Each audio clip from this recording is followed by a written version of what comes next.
Hi, I'm Steve Carlson. I'm running for president in 2016. Like Donald Trump, he's an independent. I'm an independent candidate. I've taken centrist positions on immigration, Islam, religious liberties, and other issues. Now I want to talk to you about gun control. It's ridiculous. We've got the present person elected by the Democrats, this Obama, threatening to confiscate all kinds of people's guns and to say that he could order further background checks by his own executive order. Well, I suppose if you wanted to work with some of the agencies, like perhaps the FBI, and make it a law enforcement matter, maybe even Homeland Security, he could have some very tenuous basis. But the fact is that none of that can overcome the Second Amendment. Now, people are making a big deal about those who are relying on the ability to defend themselves against their own government as the intent of the Second Amendment, of providing for being armed, the armed part of militia.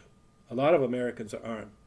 I suppose one of the ways that the government could harm its citizens is by not maintaining bodily safety and the safety of property. It would be protecting from bodily harm by arresting all the bad guys.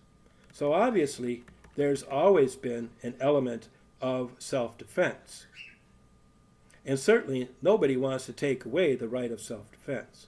So if somebody's going to stab you or punch you or hit you over the head, you have the right of self-defense. So then the question is, well, do you have the right to self-defense against firearms? Because usually that's where this is needed. You have people coming up and robbing people at gunpoint. That's a long-standing tradition. And it's obvious that this can't be allowed. Then the question is, well, what's the remedy for that? And the remedy appears to be the deterrent of having your own firearms as the most logical one.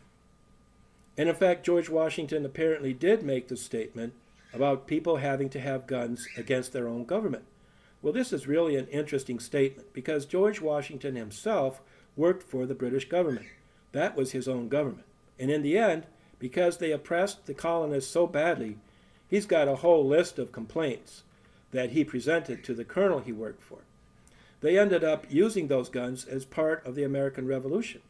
So you can't understand the Second Amendment without understanding the American Revolution. Now that doesn't reflect on any particular administration, for instance, Obama or Bush or anybody else. It's just that it's fundamental to the Constitution. There's another amendment about you can't have troops quartered in the people's houses. That's protected against through the Constitution. And I'm sure that many of the states also protected these rights. Now, it's always been a little unclear as to just how it was to work. And, admittedly, weapons have advanced. But this country was founded as a colony of the greatest military power in the history of the world at that time. They were armed for a number of reasons, to defend themselves against marauding bands, say from the French and Indian Wars, and they were enlisted by the British in that war. And again, a lot of them lived in the woods and had guns to protect against the dangerous wildlife. And basically, it's always been seen as a way of safety. And Obama can't take that away, any more than Obama can take away the border in order to bring in foreigners who would vote for his party, okay? Cannot take away our defense against ISIS or Iran, and cannot take away our health care. The man, despite the cheerleading from the Democrats, because they think this all makes them big winners, the man has been dictatorial for a long time. And our Constitution is designed to protect the nation against such dictatorialness and dictatorship. And I believe that this is one thing that needs to be stressed right now in this discussion. Now, they've gone after Donald Trump and Ben Carlson. Ben Carlson has given his own testimony of how he has dealt with guns used in a crime. And it's not clear whether he carried.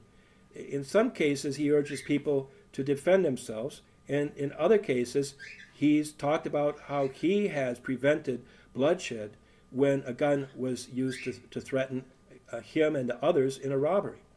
It's not clear whether or not he carries firearms because he simply deflected the attention away to the cashier who had the money, which the robber was no doubt after. And as far as I know, no bloodshed ensued. And he's come under fire because he started to point out how if the Jews in Germany had had guns, if they had not all been taken away from them by Hitler. There's no doubt that Hitler would have had a lot of trouble rounding those folks up and sending them to concentration camps. It would not have happened. And any liberal that starts to chuckle about that must be out of their mind, because it would have been stopped cold. They would have created a war within Germany, and with the other Germans seeing what was going on, it could actually have toppled Hitler and saved not only the Jewish people's lives, all the lives of the Germans and the civilian population, and the development of those terrible weapons which have brought us to the edge where we are now, the nuclear weapons. So this is just very, very bad judgment by Obama, a guy from Chicago. And what's strange about it is he goes around to all those places where the liberals try to use to stop guns. And I suppose they pretend that if the semi-automatic AR-15 hadn't appeared, that they might think differently. But that isn't at all clear. And I've witnessed an incident where the AR-15 was used to shoot people at an airport. And I was surprised, but I heard it. And the police performed wonderfully and chased the man out and shot him in the shoulder, unbelievably enough, with all the hundreds of rounds and thousands of rounds he was emptying on them. And so I've been in that situation, I've seen it, and most of all, I want to say that we need the people in order to keep the place safe, as Carlson says. We can never entrust that to the government, and yet we do rely on the government to do the best that they can to arrest these kinds of criminals and bring them to justice. But they can't be everywhere. And Carlson said that people should defend themselves. Now, they had the right to carry a weapon in Oregon, in that college. And one of the people who was supposed to be there was a French train hero, and he would have been killed. The hero would have been killed. And then yesterday, 2 armed people chased around another single unarmed French train hero, Spencer Stone. There were 3, and 2 of them have been, their lives have been in danger in America. And they brought Spencer Stone to a critical condition. He's in the hospital now, using just a knife-wielding attack, which the police, I don't think, responded to very well.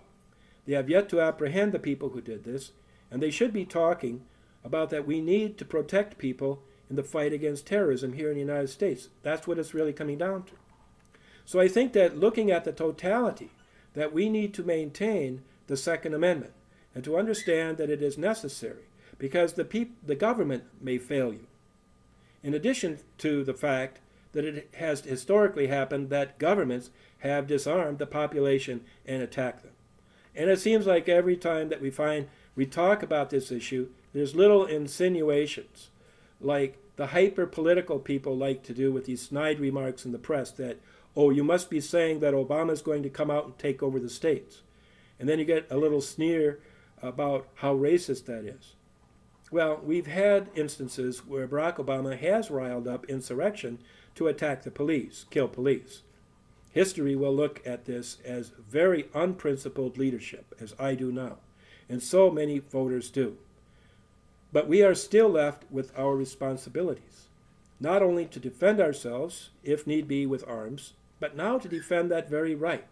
I view it as very similar to those who sneer at the supreme sacrifice made by those who are brought into the armed forces in time of war.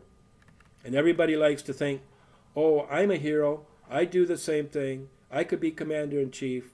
And women in particular are frustrated by the fact that for some reason men need to protect the society. And they could say, well, sure, against other men, primarily. Well, yes, because men are the greatest danger. But this remains a reality. We'll never have freedom if we cannot present a deterrent to tyranny, but also against barbarism. We've seen a lot of that lately.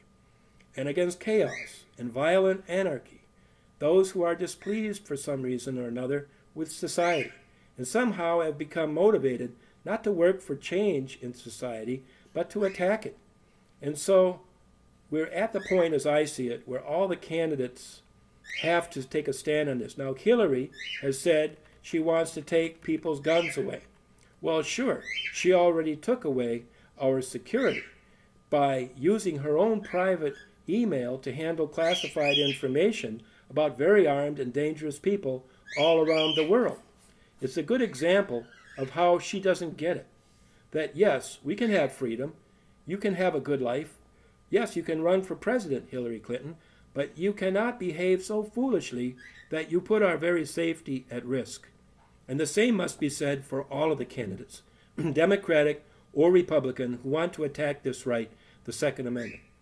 Now, there are alternatives that we must look to. One is upholding the rule, the law and order, through supporting our police department. Now, police have become more sophisticated, and their sophistication isn't to attack the population. It is to be able to deal with violence and crime in the midst of an orderly, peaceful society, to be able to separate out those who are presenting harm to their community and their nation from those who are not. Certainly we don't and we can't support any kind of racial profiling. We can't support religious profiling. However, we need to pick up on cues which will help to prevent quickly any violence against the population. And the same is the kind of adjustment which Muslims and immigrants are going to have to make. Now, we have freedom. It is based on submitting to the Constitution. It's sort of magical the way that the 13 colonies came together. It was providential, really. I believe it was a blessing from God. But they were able to, with the events in the world and the oppression coming down from the King of England to tax intolerably and take away rights from Americans, that they were able to group themselves into a federation and declare independence from that oppression. And when they did, they acted as good, lawful citizens, but who had to form a new government because they could not submit to the armed oppression of the government. And they threw off that government, and everybody who wants to submit to that Constitution, no matter what religion or race, they can achieve this level of independence and freedom and security by maintaining the Second Amendment and by going forward, not going back. Not taking the weapons away and trying to refight the Civil War or refight perceived inequities between races, or perhaps to turn back history and bring in more aggressive armed religions like Islam so that they may govern us. To all of these things, the Second Amendment of a well-armed militia presents a needed and in fact indispensable element of our freedom. I'm Steve Carlson. I'm running for President of the United States, and I approve this message.